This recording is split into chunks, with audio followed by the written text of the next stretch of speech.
A man's right hand was tightly clamped by a shark, yet he asked the firefighters not to harm the shark and would rather lose his arm. It all started when the truck carrying the shark had an accident.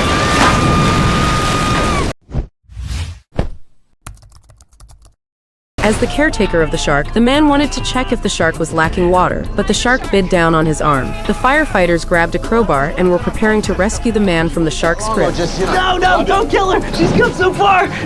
It turned out that this was an endangered shark. They had worked hard to transport it here for release. They had no choice but to pour water on the shark while using hydraulic pliers to rescue the man's arm. After sacrificing 6 of the shark's teeth, they finally freed the man's hand. Before being sent to the hospital, the man repeatedly urged the captain to ensure the shark was saved. They used a fire truck to lift the shark and headed toward the seaside. But I don't really understand why, with the ocean right there, they didn't just release it directly. Soon, the fire truck arrived at the shore and successfully released the shark back into the sea. She merely dibbled on the pencil lightly. A front teeth fell out. Then, one after another, terrified, she rushed to look in the mirror, but teeth kept dropping as she walked. It turned out to be just a dream. As she was about to search for a dream interpretation online, she suddenly coughed and spat out a tooth. Then, one after another, she even started choking on them. 911, what's your emergency? My teeth! I'm choking on them! When the firefighters arrived, they found that her teeth were perfectly intact, but her mouth smelled horribly. They carefully removed a piece of white solid material from her throat, which didn't look like a tooth at all. Maybe a tonsil stone. A what? Small calcified masses that are produced by, you guessed it, the tonsils. So, I'm not losing my teeth? Nope, just some little lumps of bacteria that form due to accumulated mucus, food, and debris that get stuck back there. Hence the trademark smell. After a few more coughs, additional stones were coughed up. Despite the unbearable stench, the emergency responders helped her clear the stones from her throat, but the woman refused to go to the hospital for an examination. I can't subject anyone else to this halitosis from hell. I'll go to the dentist in the morning. The employee had simply followed the rules by attaching the protective net before starting the mixer, but the boss was furious. Time is money, she thought the employee was slacking off. After all, what does a person's safety matter compared to profits? Let me show you how it is done. Step back. Want to add some water? Easy as that.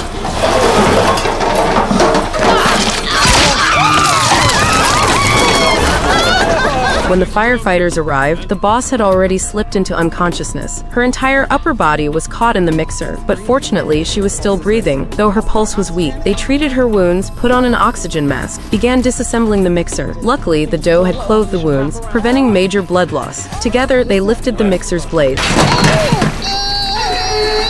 The boss was rescued, but it seemed unlikely she would keep her arm. However, as a wealthy capitalist, she could probably afford a prosthetic. Still, she deeply regretted her actions. No amount of money could replace her arm. A man suddenly fell from the sky, smashing a coffin at a funeral. The priest was stunned, unsure if he had done something wrong. He had intended to send someone to God, but why did God send someone back? When the fire crew arrived, they found the man already without a pulse, his body cold and stiff. They suspected he was a stowaway hiding in the plane's wheel well. There were scratch marks on his arm. A small piece of red fingernail was found. It seemed someone had tried to grab him. It was possible that the man wasn't the only one trying to stow away. The team quickly rushed to the airport, searching every wheel. In the corner of the plane's wheel well, they found a girl. She had tied herself with a rope to prevent falling. Her body temperature was dangerously low. She had lost consciousness. The paramedics urgently administered first aid to revive her. Honestly, it was ridiculous. Normally, she would have been frozen solid like a popsicle. An old hot girl in an electric wheelchair was racing through the supermarket.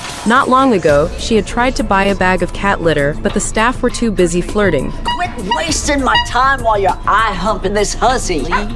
Ma'am? Screw your store! Ma'am? Enough. What in hell, bitch? No. When the firefighters arrived, they were stunned. Never underestimate a meme on a motorized car. The paramedic realized the old hot girl must have a cat at home. How many cats do you have? 16 little angels. Do you change your cat litter? Of course I do. They're my babies. She suspected the elderly lady was suffering from toxoplasmosis. After administering a sedative, she finally returned to normal and remembered everything she had just done. I hope I wasn't in too much trouble. The retired soldier barely escaped the gunfire and explosions of war, but he couldn't avoid his wife's heavy foot on the accelerator. While driving, the woman learned her soldier husband was returning home. In her excitement, accidentally ran him over.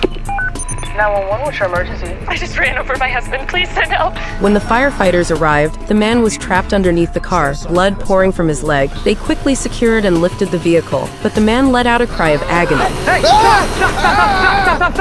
His leg was firmly wedged beneath the car's undercarriage. BP's dropping, Cap. He's 79/45. All right, we can't lift the car. Field amputation? Good chance he'll bleed out first. They applied lubricant to his leg and lifted the car again. The man was successfully freed, but he lost consciousness. Despite immediate attempts at resuscitation, 20 minutes passed with no response from him. The man had joined the army when his wife was pregnant. He had never seen their daughter grow up until now. Perhaps it was the sound of his daughter calling out that revived his heartbeat. He's coming back to sign us. He soon regained consciousness. Is that her? Yeah. She is beautiful. 2 weeks later, the man was discharged from the hospital. His wife ran over a man in armor while driving again. A man in armor was knocked flying by the woman's sudden brake. Not long ago, she almost ran over and killed her husband, who had just returned from the military. Wait a minute, isn't that? Aren't you? Yeah. She hit him with the car last week. I swear this one was not my fault. Firefighters examined the injured man, who was confused and incoherent. Princess Arabella, she's in danger. I must save the princess. The medic noticed his purple lips. This is carbon monoxide poisoning. Which explains the delirium.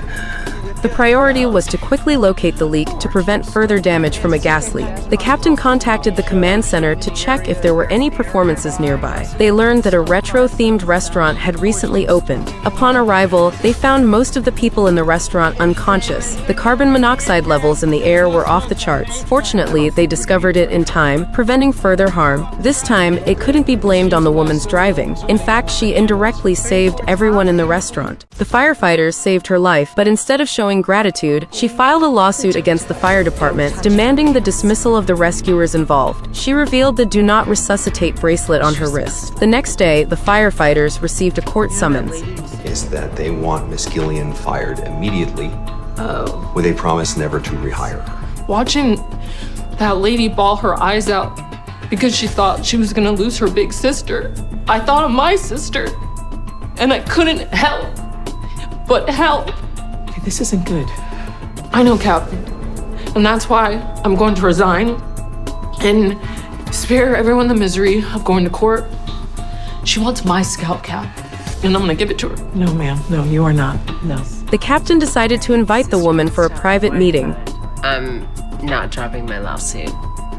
Years of relentless illness had tormented her beyond recognition. She only wanted to leave the world with dignity, but because of the firefighters' well-meaning actions, she was forced to endure daily chemotherapy and constant medication. For her, this was just another form of suffering. The day before the court hearing, the plaintiff's sister arrived at the fire station. She informed them that her sister had passed away the previous evening and had withdrawn all charges. Oh my God, really? She left the bracelet with the firefighters, hoping it would serve as a reminder to respect people's wishes during future rescue missions. After all, not everyone wants to be saved.